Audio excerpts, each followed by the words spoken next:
ක්‍රමයේදී මූලිකම පියවර විදියට වෙන්නේ ගසක මල් හඳුනා ගැනීම කරගන්න ඕන. මොකද ඵලදාව ලැබෙන්නේ නැති ගසක අපි මේ වගේ අතුපැල් ලබා ගැනීමේ ප්‍රයෝජනයක් නැති වෙන නිසා අපි ඉස්සෙල්ලාම ගැහැණු මල් හැදෙන ගසක් හෝ දිලිංගික මල් හැදෙන ගසක් තෝරාගෙන ඉවර වෙලා ඒකේ පළමු අවස්ථාවේ දැන් තනිකඳක් තිබීමේදී අග්‍රස්ථාංකුරේ ඉවත් කරනවා.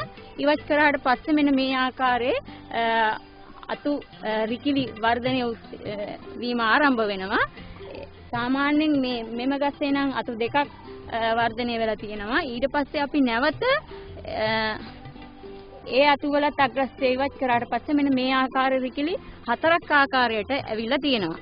එතකොට ඊට පස්සේ අපිට මෙන්න මේවායේ මේ අග්‍රස්ථය මේ විදිහට අග්‍රස්ථය ඉවත් කරනකොට කුඩා රිකිලි කිහිපයක්ම වර්ධනය කර ගැනීමට හැකියාව ලැබෙනවා.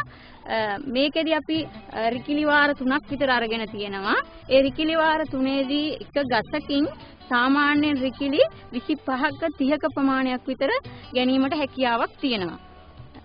එතකොට මෙන්න මේ අපි දැන් රිකිලි හිටවීමට ගන්නකොට මෙහිදී හොඳින් මේරුණු රිකිලි සාමාන්‍යයෙන් ගසක අග්‍රස්ත කොට ඉවත් කරාට පස්සේ ගසක හෝ ඒ සෑදුණු රිකිල්ලක අග්‍රස්ත කොට ඉවත් කරාට පස්සේ සතියක් ඇතුළත අංකුර උත්තේජනය වීම ආරම්භ වෙනවා. නමුත් ඒක තවානකට ගැනීම සඳහා වඩා මේරු රිකිල්ල ලබා ගැනීමට මාස 1කමාරක පමණ කාලයක් ගත වෙනවා. එහිදී පැහැදිලිවම අපි තවානට රිකිලි කපා ගැනීමේදී මෙන්න මේ ආකාරයේ කිනක පටකයේ වර්ධනය වුණු රිකිලි කපා ගැනීමට මතක තබා ගන්න ඕන.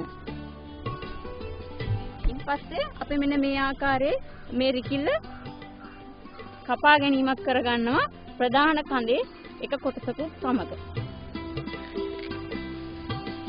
මෙහි පැහැදිලිවම මෙම කිනක පටකය පැහැදිලිවම තිබෙනවා. මේයින් පස්සේ අපි තවාන් මාධ්‍ය පිර වූ බඳුන් වල සකස් කර ගැනීම සිදු කරනවා. මේ ආකාරයට ගසින් වෙන් කරගත් රිකිලිවල වැඩි පත්‍ර ඉවත් කරගෙන රිකිල්ලේ මුල් වර්ධනය සඳහා මුල් වර්ධනය සිදු කරන හෝමෝනයක් ආලේප කළ යුතුයි. හෝමෝනය ආලේප කළ යුත්තේ රිකිල්ලේ කිනක පටකයේ පිහිට ඇති ස්ථානයේ.